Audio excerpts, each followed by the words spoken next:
Salut à tous mes co-concepteurs et bienvenue dans le 9e numéro du dossier de la semaine. Confinement oblige, on a des problèmes de tonte. Oui, Jay Barber, tu auras du boulot. Plus sérieusement, on va parler de la tonte du jardin. C'est une question que l'on me pose assez souvent, alors j'ai décidé de l'aborder en vidéo. Et oui, cette semaine, le dossier passe en vidéo. Pour retrouver tous les autres dossiers, je vous mettrai un lien dans la description. Pour pouvoir tondre, il faut répondre à plusieurs critères. Notre lieu d'habitation, urbain ou rural, la taille de notre jardin, l'activité ou la fréquentation.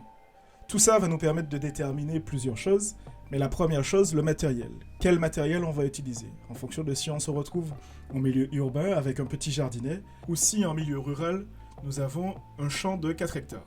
Quel matériel on va utiliser? C'est un peu tout ça que je vais vous expliquer dans cette vidéo. Première question donc, le matériel. Quel matériel existe pour tondre la pelouse? 3 types de modèles existent. Les plus connus, les thermiques, les électriques et enfin les manuels. Essayons de classer tout ça.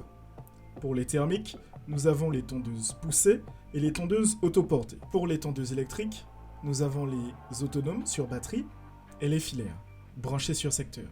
Et enfin, nous avons pour finir la tondeuse manuelle que l'on peut utiliser sur les petites surfaces. Je vous mettrai un lien dans la description, un article, pour résumer en quelques lignes les avantages et les inconvénients de chacun de ces matériels.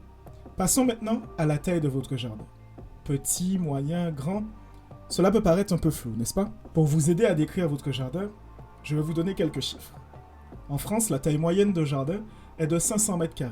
Pour vous aider dans la description, nous allons prendre des marges. Entre 0 et 250 m², nous allons considérer que c'est un petit jardin. Entre 250 et 750 m², un jardin de taille moyenne, et au-delà de 750 m², alors on a un grand jardin. Cette délimitation pourra nous être utile pour déterminer l'outillage à adopter.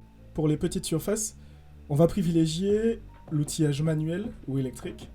Pour les moyennes surfaces, l'outillage électrique ou thermique. Et enfin, pour les grandes surfaces, l'utilisation de l'outillage thermique sera recommandée.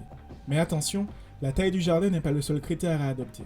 Sa localisation en est un autre.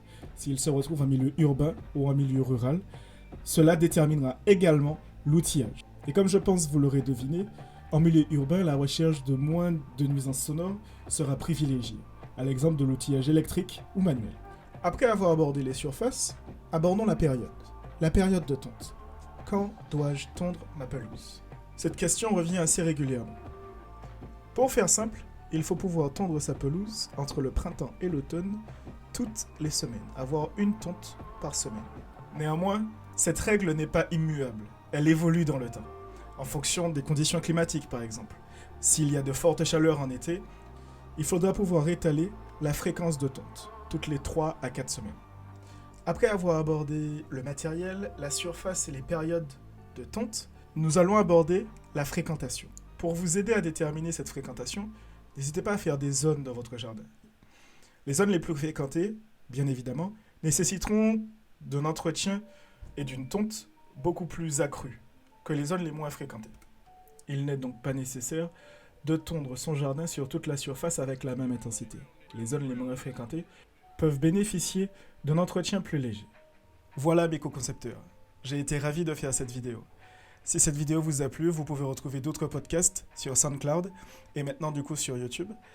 N'hésitez pas à vous abonner à la chaîne et à appuyer sur la petite cloche, à commenter, à liker et à partager cette vidéo. À la semaine prochaine, à un autre soleil!